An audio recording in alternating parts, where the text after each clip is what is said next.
जैव विविधता के संरक्षण और लोगों को जागरूक करने के लिए आज पानीपत जिले के मतलोडा खंड स्थित राजकीय महिला महाविद्यालय में जागरूकता और बीएमसी ट्रेनिंग कार्यक्रम का आयोजन किया गया। कार्यक्रम में मुख्य अतिथि के तौर पर जैव विविधता बोर्ड के अध्यक्ष साइंटिफिक ऑफिसर गुरमीत सिंह ने शिरकत की। कार्यक्रम के शुरू होने से पहले कार्यक्रम में पहुंचे सभी अधिकारियों और मुख्य अतिथियों ने पौधारोपण किया। कार्यक्रम को शुरू करते हुए साइंटिफिक ऑफिसर गुरमीत सिंह ने जैव विविधता प्रबंधन समितियों को ट्रेनिंग दी। वहीं हरियाणा राज्य जैव विविधता बोर्ड के अध्यक्ष गुरमीत सिंह ने छात्रों और बीएमसी से आए लोगों को संबोधित करते हुए कहा कि पेड़ न केवल कार्बन डाइऑक्साइड लेते हैं बल्कि वाहनों और उद्योगों द्वारा उत्सर्जित विभिन्न हानिकारक गैसों को भी अवशोषित करते हैं। उन्होंने कहा कि प्रदूषण को कम करने का एक स्वाभाविक तरीका है। अधिक पेड़ लगाने का मतलब प्रदूषण को कम करना है। वायु प्रदूषण के अलावा पेड़ भी ध्वनि और जल प्रदूषण को कम करने में सहायता करते हैं, इसलिए समय समय पर पौधे लगाने पर जोर दिया जाता है। हमारा जो प्रोग्राम है वो जैव विविधता अधिनियम बना था 2002 में और लागू हुआ था 2003 में। उसके तहत हमने सारे हरियाणा में तकरीबन 6500 के करीब जैव विविधता प्रबंधन समितियां बनाई हुई हैं।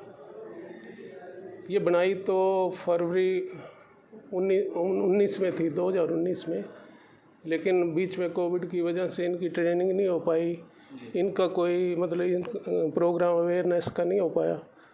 तो वो जो ट्रेनिंग और अवेयरनेस का प्रोग्राम है वो ये सारे हरियाणा में लागू हो रहा। अब ये दूसरा दौर चल गया। पहला दौर पिछले महीने ख़त्म हो गया, अब सेकंड जो फेज़ है उसका चल रहा है।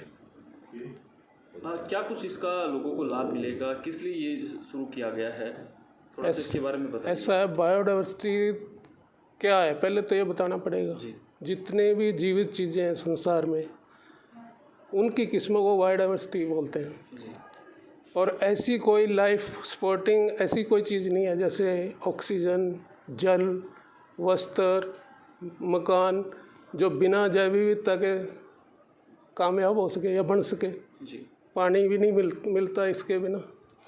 तो ये तो सबके लिए मतलब इंडिविजुअली भी बहुत इम्पोर्टेंट चीज़ है। तो इसके संरक्षण करने जो मेन कारण है, इसका ऑब्जेक्टिव बायोडाइवर्सिटी का संरक्षण करना, क्योंकि जितनी भी विविधता होगी उतनी बीमारियां कम फैलेंगी, उतना ही हमें स्वच्छ पानी मिलेगा, उतनी ही स्वच्छ एयर मिलेगी।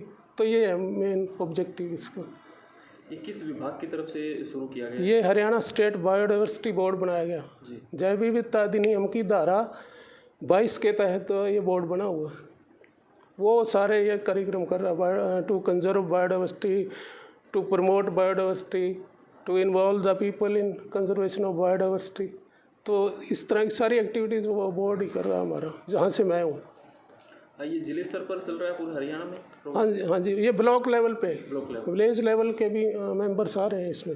मतलब through out Haryana village level, block level, जिला परिषद लेवल सारी कमेटीज़ बनी हुई हैं, उनकी ट्रेनिंग और अवेयरनेस का प्रोग्राम है। आम लोग इससे जुड़ सकें, कोई इस तरह का कोई मैसेज आप देना चाहते हो ज़्यादा से ज़्यादा लोग? ये तो आप भी समझते होंगे कि बिना जैव विविधता के नियम में मतलब जीवन ही शून्य है। तो ये तो सबकी अपनी इंडिविजुअल रिक्वायरमेंट है टू कंजर्व बायोडाइवर्सिटी। तो ये तो सबसे जितने भी पेड़ पौधे उनका संरक्षण करना चाहिए। जितने भी जीव जंतुओं की ज़्यादा वैरायटी होंगी उतना उनका संरक्षण करना चाहिए। अब देखो ना, 52 में चीता ख़त्म हो गया था इंडिया से, अब दोबारा इंट्रोड्यूस कर रहे हैं। क्यों ज़रूरत पड़ी है, क्यों ज़रूरत पड़ी इस चीज़ की? गिद्ध ख़त्म हो गए, उनके गिद्ध ब्रीडिंग सेंटर बनाए जा रहे हैं। तो इनकी ज़रूरत ना पड़े तो लोग पहले ही अलर्ट हो जाए, उसका संरक्षण किया जाए, जो भी जीव बचे हैं। वहीं शिक्षा जागरूक अधिकारी अनुराधा ने लोगों को जागरूक करते हुए पीबीआर का महत्व बताया और पेड़ों के रोपण के विभिन्न लाभ बताते हुए यह भी बताया कि वृक्ष लगाने का पहला और सबसे महत्वपूर्ण लाभ यह है कि वे कार्बन डाइऑक्साइड और ऑक्सीजन का आदान प्रदान करते हैं। उन्होंने बताया कि पेड़ न केवल कार्बन डाइऑक्साइड लेते हैं बल्कि वातावरण से कई अन्य हानिकारक गैसों को भी अवशोषित करते हैं, जिससे वातावरण को ताजगी मिलती है। उन्होंने कहा कि इन दिनों वाहनों और औद्योगिक फैक्ट्रियों से बहुत प्रदूषण निकल रहा है, जिसके लिए अधिक से अधिक पेड़ लगाने चाहिए, जिससे प्रदूषित हवा से छुटकारा पाने में मदद मिलती है। उन्होंने बताया कि पेड़ पर्यावरण को शांत रखते हैं और गर्मी के असर को कम करने में मदद करते हैं। उनसे प्राप्त ठंडक का असर ऐसा है कि यह आसपास के स्थानों में 50% तक एयर कंडीशनर की आवश्यकता को कम कर सकता है।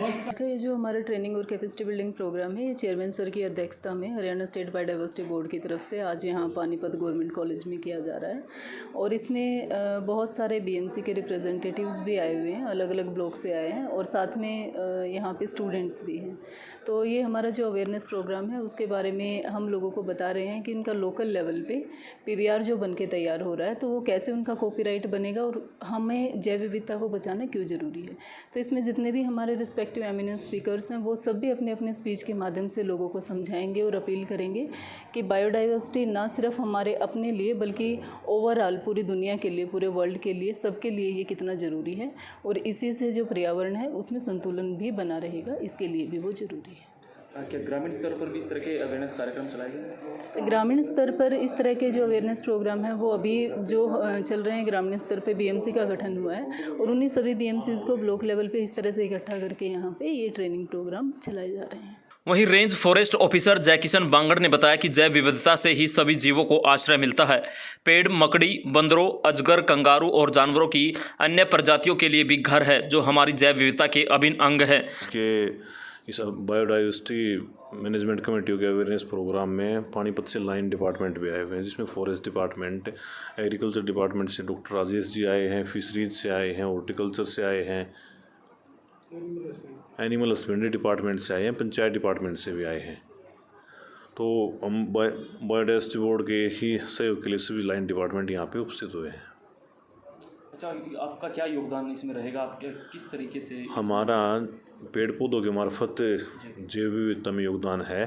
जैसे अन्य विभागों का भी एग्रीकल्चर का, खेती से संबंधित योगदान है। हमारा जैसे पानीपत में कोई रिजर्व फॉरेस्ट तो है नहीं, कोई विशेष ब्लॉक फॉरेस्ट नहीं है। जिस तरह से पानीपत एक इंडस्ट्रियल एरिया है, यहाँ पे रिफाइनरी है, एनएफएल है, थर्मल है और टेक्सटाइल हब है, उसके लिए जैव विविधता पानीपत के लिए नितांत आवश्यक है। आपको बता दें कि हरियाणा राज्य जैव विविधता बोर्ड के ट्रेनिंग प्रोग्राम में कृषि विभाग, हॉर्टिकल्चर विभाग से डॉक्टर रोहित, मत्स्य विभाग से यशपाल सेतिया और पंचायत विभाग से कमल सिंह आदि ने अपने विचार प्रकट किए और अंत में डिस्ट्रिक्ट कोऑर्डिनेटर पानीपत कुलदीप शर्मा ने प्रोग्राम में पहुंचने पर सबका आभार जताया।